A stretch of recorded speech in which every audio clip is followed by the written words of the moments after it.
(1929년의) 경제 대공황과 1930년대 파쇼 체제 강화는 사회주의 운동의 기회이자 전환점이었습니다. 이에 한전종이 1931년 11월 중국 공산당으로부터 당 재건 준비에 임무를 부여받아 입국했습니다. 한전종은 해방 후 월북하여 북한 정권 수립에 기여한 후 숙청되었습니다. 한전종은 경성을 중심으로 가두세포, 독서반, 반제반 조직에 나섰습니다. 한전종은 학생운동과 반제운동에 관한 태제를 작성하여 조직원들에게 배포하고 우선 보성고보 반제조직 등의 조직에 주력하는데 이것이 일제당국에 발각되면서 1932년 2, 3월에 와해되었습니다. 이 사건으로 보전 학생 홍순길과 김주철이 검거되었고요. 이로 인하여 보성 전문의 반제 조직은 결성되지 못한 채 와해되었습니다. 보전 학생으로서 고려공산청년회 학생위원회 사건으로 구속되었다가 1932년 5월 출소한 이현상을 비롯해 김삼룡, 이성출 등은 고려공산청년회 일본 총국에서 활동하다 검거된 이재유와 1933년까지 감옥에 갇혀 있던 인연이 어우러져 이재유 그룹으로 규합되었습니다.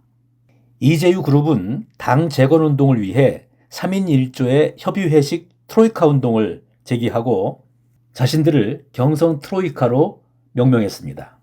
경성 트로이카는 대중이 결집되는 곳에 오르그를 파견했습니다. 이재유 그룹은 보전 출신 이현상과 사회주의 법철학자인 보전 강사 최용달을 비롯하여 보전의 비밀 조직과 깊은 관련을 가졌습니다. 1934년 4월 보전 법과에 입학한 안병유는 경성법전 2학년 한성택의 소개로 사회주의 이론가 정태식을 만나 독서회를 조직했습니다. 그 후 변우식의 소개로 만난 이재유의 지도를 받다가 방학 때 본적지인 경기도 광주에서 농민야학을 열어 선전 활동을 벌였습니다. 1932년 4월 보전 법과에 입학한 오남근도 정태식을 만나 그룹의 일원이 되어 사회과학을 학습했습니다. 보전에서의 조직정비 계획은 1934년 5월 17일 정태식이 검거된 후 관련자 120여 명이 검사국에 송치되는 초유의 대탄압으로 와해되었습니다. 그 후 보전에서는 졸업생 이종갑에 의해 독서회가 다시 조직되었습니다. 이종갑은 1939년 9월 이진영과 만나면서 독서회 조직에 본격적으로 나섰습니다. 이종갑, 이진영은 이 무렵 박헌영, 이관술, 김삼룡, 이현상 등으로 구성된 경성콩그룹과 연결되었습니다. 중일전쟁 이후 크고 작은 사회주의 그룹들이 검거되어 활동이 어려워진 상황에서 1939년 12월 추록한 박헌영은 이관술, 김삼룡 등이 조직한 무명의 결사를 1940년 3월부터 경성콩그룹이라 칭하고 각지의 당 재건운동과 혁명적 노동운동 세력을 결집하여 투쟁을 준비하고 있었습니다. 이현상은 경성콩그룹에서 인민전선부와 경성의 학생조직을 이끌었습니다.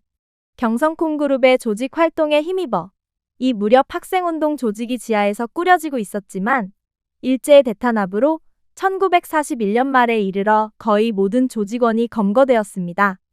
1930년대 후반 이후 민족주의계 학생들도 타협적 개량주의자의 영향력에서 벗어나 독자적 조직을 만들고 운동을 전개했습니다. 준비론적인 계몽주의의 틀을 유지하면서도 별도의 비밀 조직을 만들어간 것입니다. 1940년대 민족주의계 학생들은 계몽주의적 준비론을 벗어나 직접적으로 일제 타도를 위한 실천에 나서려고 시도합니다. 학생 독립운동이 숨막히는 억압에 눌릴 수밖에 없는 와중에도 지하에서 다시 활성화된 것입니다. 그 배경에 극심한 정보 통제에도 불구하고 일본이 패전하고 독립의 결정적 시기가 도래할 것이라는 인식이 학생들 사이에 광범위하게 유포되었다는 사실을 빼놓을 수 없습니다.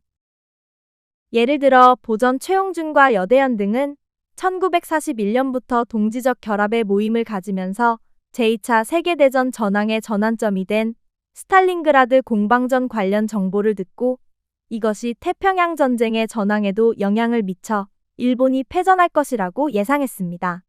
일본이 패전하면 반추축국이 추축국을 처리하게 되어 그때 조선도 독립하게 될 것이므로 그에 대비하여 조선 민족의 문화 양상과 경제력에 충실해 노력하는 한편 조선어 연구를 통한 민중계몽 활동 등 비밀리에 실력 양성 운동을 모색했습니다. 최용준과 여대현은 1944년 1월 치안유지법 위반으로 구속되었습니다. 사회주의계 학생운동도 소수 핵심의 독서회 운동을 벗어나 학생 대중을 대상으로 한 적극적인 운동을 모색했습니다. 일례로 경성콩그룹 사건으로 함께 검거된 보전과 경성고등공업학교의 학생결사는 식민지 상황에서 학생운동의 중요성을 집중 토론하면서 학생들 규합에 주력했습니다. 이러한 변화는 대중적 사업 방침을 강조한 당시 국내 사회주의 운동의 흐름과 일맥상통하는 것이기도 했습니다.